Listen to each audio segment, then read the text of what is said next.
साहू उर्फ टाइगर जख्मी दिल खालिसपुर। एक तो हम चोरतानी राजा जी दवाई में, एक तो हम चोरतानी राजा जी दवाई में। चूमा मांगेला ते कटरवा वाला गेहूं के कटाई में।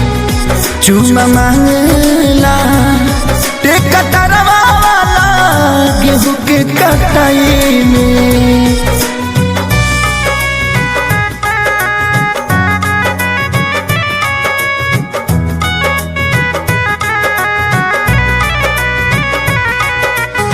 क्या नाम है?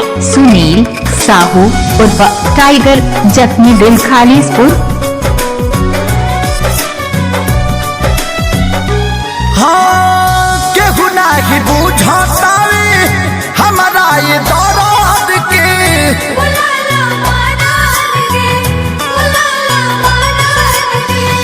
तरी में के बोझा हमारा अखिया के सोझा हो ढाली साराद के।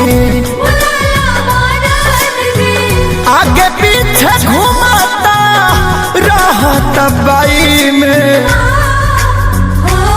चूमा मांगेला ते कटरवा वाला गेहूं के कटाई में।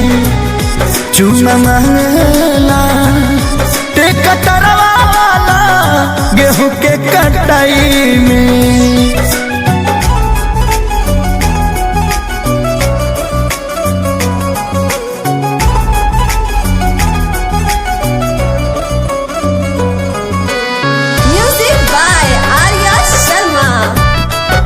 नाम तो सुना ही होगा, सुनील साहू उर्फ टाइगर जख्मी दिल खालिसपुर।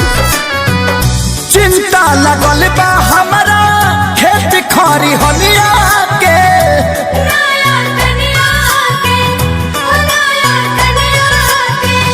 सभे देखल चाहे चहली जवनिया के। पवन खेसारी को है दे दो तराई में। चूमा मांगेला ते कटरवा वाला गेहूं के कटाई में। चूमा मांगेला ते कटरवा वाला गेहूं के कटाई में।